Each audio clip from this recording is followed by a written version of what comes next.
Welcome to the worst sports channel on YouTube, Hot Garbage Sports with me, Coach Ryan D. That's 5 losses in a row for the Winnipeg Jets. In this video, we're going to try to address some of you who are feeling pretty negative about it. We're going to try to address some of you that are feeling like the world needs to be burnt down, both extremes. And this is going to be a great video for those of you who fall somewhere in between and in the middle. We're going to pragmatically talk about what's going on with the Jets losing streak as they just got trounced by the Minnesota Wild. If you stay tuned to the end of the video, you're going to see 2 distinct parts. We're going to talk about what's going wrong with the Jets and their level of play right now. We're going to talk about why they should or should not panic. And then we're going to talk about the future of the Jets and the questions that are going to come along at the end of the video. So if you want to hear about where Blake Wheeler should be playing, line combinations, what we should do with Paul Maurice, you're going to have to stick around to the back half of the video. So with that said, let's go ahead, roll that Jets intro. We'll get after it.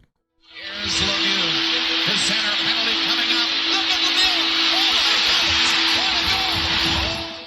And for those of you new to Hot Garbage Sports, we cover the best in the NHL. The Winnipeg Jets get a little bit special attention here on this channel. So if you're a Jets fan, smash subscribe, smash like. If you're an NHL fan, join us as well. We also do coaches breakdowns. Our next video, we're going to be talking about sticks and lanes. So if you want to go ahead and give me a comment down below and let me know what coach's topic you'd like me to cover. Talk to me about your favorite rookie player. Tell me about your favorite veteran player. I can go ahead and discuss why they are as good as they are and break them down individually. Or if you've ever had a question about a system, a format, or anything that happens in the game of hockey, structurally, tactfully, or with a player, you let me know in those comments. Coach Ryan D will take a look at making a video for it. We do those once every 2 weeks. So with that being said, let's get back to our Jets content. Let's pragmatically talk about what's going on right now. The Winnipeg Jets are in the midst of a system change. A system change or systematic change means they're changing the way they are playing. And this is about the first time I've seen it happen in Paul's 7-year career. What this change is allowing the Jets to do is it's actually lowering the total amount of high-risk scoring chances coming in against the Jets. I know. Minnesota just put up a whole bunch. We'll get to Minnesota. 4 of the last 5 games, the Jets have lowered the high-risk scoring opportunities that have come near their net. We probably have to exclude the Pittsburgh Penguins' third period as well there too, but when you're pushing to score at the end of a game, different things change, and that's a good thing. The Jets, even though they're on a losing streak, have done something I haven't seen done in the last 2 to 3 years, basically since their trip to the conference finals, and that is they are finally starting to play some team defense. How they are playing team defense, we talk about gap on this channel all the time. The gap between the forwards and the defensemen has shrunk. That's super huge. The forwards are not 10,000 feet in front of the defensemen, and the defensemen aren't backing in too early. They are playing as a unit. Because in hockey, you want to move with 4 men up the ice, and you want to attack with 4, sometimes 5 men when you're playing 5-on-5 hockey. The Jets are playing really good team defense, 5-on-5 hockey. Those 2 outliers, Minnesota and the Pittsburgh third period, notwithstanding. So if we got to take a little bit of pain right now in order to improve the process, this is good because this is new and this needed to be done. You cannot win a Stanley Cup racing teams to 5 or 6 like the Jets were doing, giving up so many chances. Positive into Paul Maurice. The negative, though, is guys like Scheifele, Wheeler, and now Dubois, Connor, and Ehlers, they're just not scoring at the clip that needs to be scored at. So Connor was scoring on just a legendary clip. PLD was scoring on an absolutely unbelievable clip. We knew that was going to dry up eventually because everything returns to an average. Players just don't score like that. Andrew Copp started hot. Now he's flattened out. Copp will flatten out to his normal average by the end of the season, maybe slightly above it, because that's what happens in the world of sports when you've played for as long as these guys have played together and you've been in the league as long as guys like Copp, Connor, PLD, Mark Scheifele, Blake Wheeler have been. You get back to averages. So it will end up averaging. When guys are hot, they cool off. And that's what's happened to those 3 big ones, Copp, PLD, and Connor. And unfortunately, Wheeler and Scheifele, who are on the opposite end of the spectrum, they're just snake bitten right now. Their streak hasn't caught back up. Theoretically, Scheifele should catch back up to his hot streak. Ehlers should continue finding success near the net because he's just too talented of a player, putting too many high percentage shots on the net that it should work out. Blake Wheeler's a special exception because the question of Blake Wheeler right now is, has the talent fallen off? At Blake Wheeler's age, it's very hard to tell. Theoretically, by the average, Wheeler should be able to go back to producing points, but he may not be able to. I'm going to talk about Blake Wheeler a little bit later in the video, but that, as troubling as it may sound, team, is actually less troubling because good scoring players just don't go dry. They don't just delete and wash out of the league, especially at 27, 28 like Scheifele or 25, 26 like the other guys. So the scoring will come back. It's a pain in the butt, and it's a bigger pain in the butt to the players, and it's a huge pain in the butt to the coach, but it will come back. Connor Hellebuyck's an elite goalie that had a really tough time here against Minnesota in the game. Connor Hellebuyck faces some of the most ridiculous goals against that I've ever seen. This is an eye test. I don't have data to prove this, but if you watch the Jets closely, the amount of goals that go off the glass, off the crossbar, and in just ridiculous bounces that shouldn't happen, feels like it happens more to Hellebuyck than anybody else. Wasn't a good game against Minnesota, but other than that, Hellebuyck's been playing pretty good. Comrie's been holding his own as a backup. So all signs point to this is a slump, and slumps don't happen forever. There will be a streak where they end up going on a hot run and they getting their points back. What does this mean for the playoffs, the Stanley Cup, and everything that's going on? The Winnipeg Jets were always destined, we've said it on this channel, to finish second or third in the division. Worst case fourth, they are going to make the playoffs.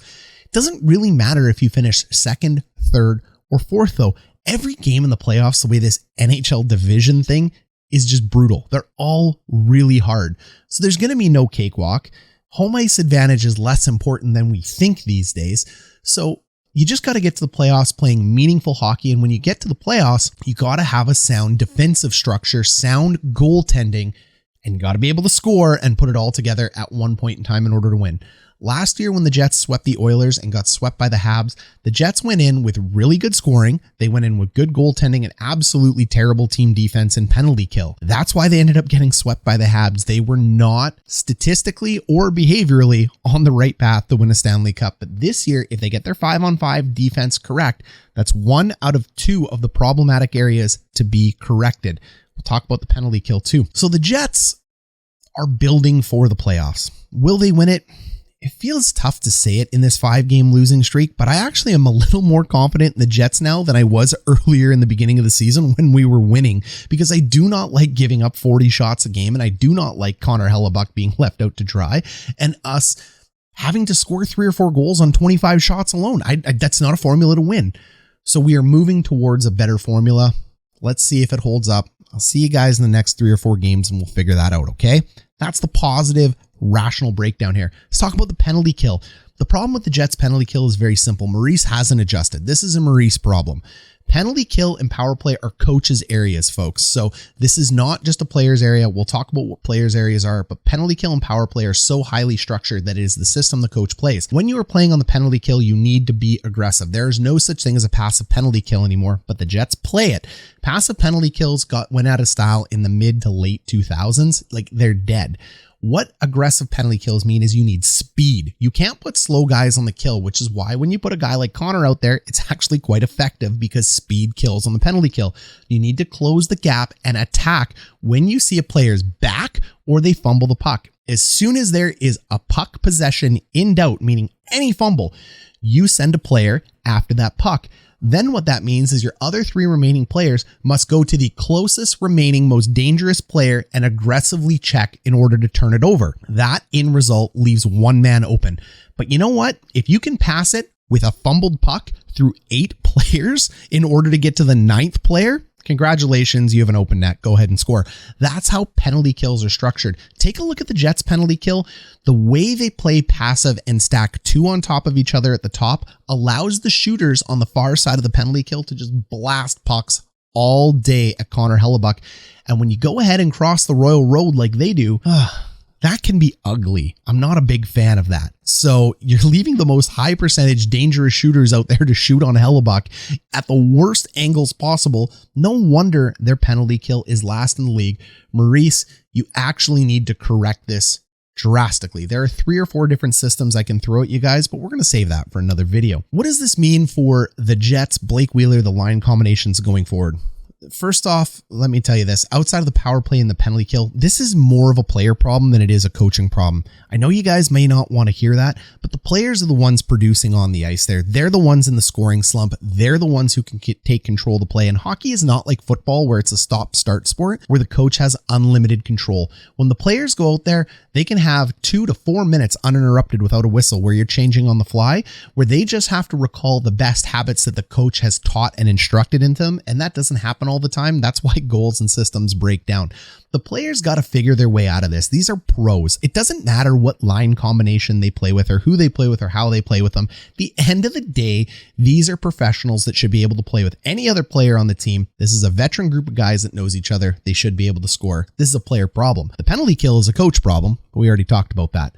Now, can you go ahead and wholesale all your players in a change? Absolutely not. That's why the coach is always the first to go. It's the easiest change to make. 7 years with the Winnipeg Jets, pragmatically and most likely, Kevin Scheifele will do nothing. So, if you're calling for Maurice's head, just realize nothing is likely to happen. If it does, though, it is justified, in my opinion, at this point. You got to do something. You're all in. You're butted against the cap. You have the players and personnel to be able to do it. We've seen glimpses of it.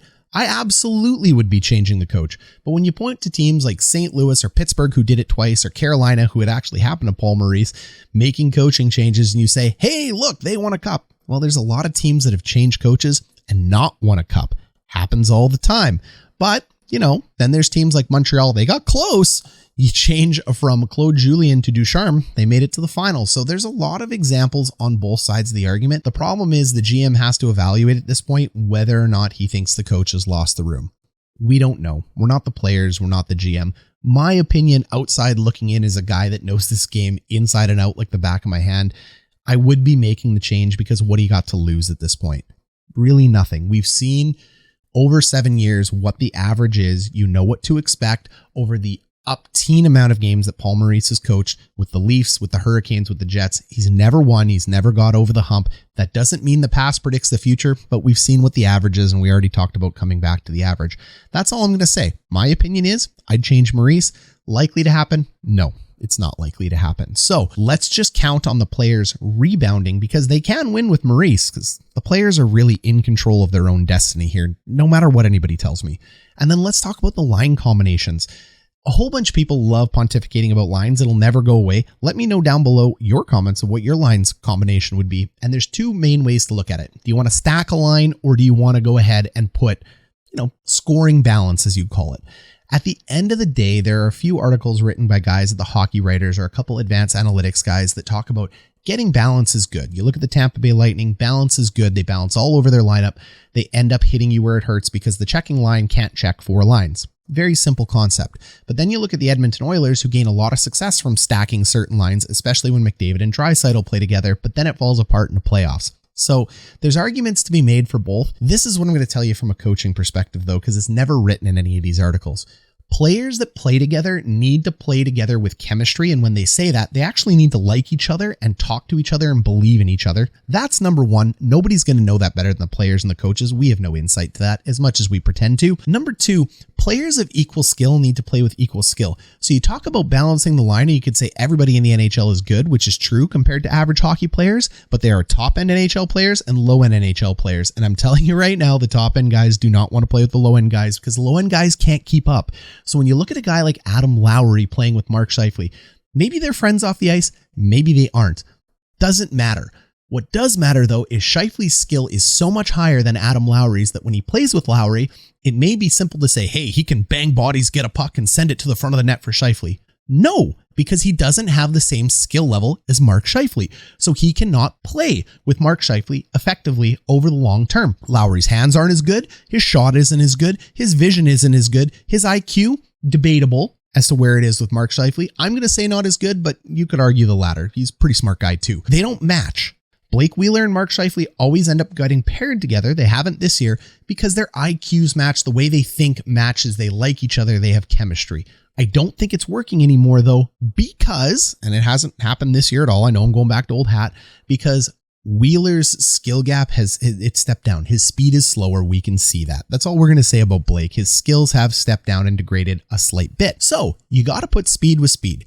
Ehlers, Scheifele, and Connor. Those are your three fastest guys. They play at top end speed. Those are your three highest skilled guys. Yes, Scheifele is higher skilled than PLD. I'll get into it. Those three guys could play together, maybe should play together. Connor and PLD match because PLD is the fourth one there. His skill is very high as well too, but PLD is a power forward. He's fast, but in a different way. He plays with good hands, but in a different way. He's pushing the puck more than he's stick handling the puck, and power forwards drive the net. Power forwards can usually play with more varieties of players than high skill guys like Scheifele can. So Dubois may be our best player because not only does he have a lot of talent, but he can actually play with literally anybody due to the way he plays the game. So if you wanted to do a little bit of a mix and balance it off, Ehlers and Scheifele, Connor and Dubois, those are your four that's set. Now you got to find the other two pieces. Right now they got Copp in there and they got Wheeler in there. Svechnikov does make more sense in there. I will admit that. He plays at the same speed as Kyle Connor. This was a first round draft pick. He's incredibly talented. It made a lot of sense that he was there. Andrew Copp, I'm not always convinced on Copp's skill level. I know there's a lot of Copp lovers out there. I'm not a Copp hater. I was the first guy to be on the train of loving Andrew Copp years ago when he was there. He can absolutely fill into the top six. Wild card here, though, it'll never happen. This is where guys like Cole Perfetti need to step into the lineup. At the end of the day, you need a highly talented player like that to play with two veterans like Scheifele, like Ehlers, and to use his talent. Look what happened to Cole Caulfield last year. Sure, he's sent down to the A this year, but that's a whole nother mistake in its own right. You got to test a guy like that at this point in time up with that line. Your third line, Lowry, Wheeler, Copp. Makes a lot of sense. Your fourth line, Riley Nash is fine, but I say get him out of there. Go ahead, put Paul Stastny down there. Toninato, I wouldn't waste a single bit of time on Toninato. He's fine. He's a totally replaceable level player. You keep Harkins in there. You keep Stastny in there. You go +1. I say the +1's Vesalainen. You tell me what your line combos are down below. Defensemen, don't touch them. They're totally fine.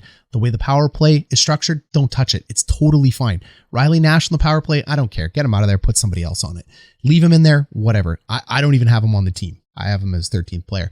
So that's my breakdown of what's going on with the Jets right now. You let me know. Thanks for joining me here at Hot Garbage Sports. Catch you in the next video, Jets fans.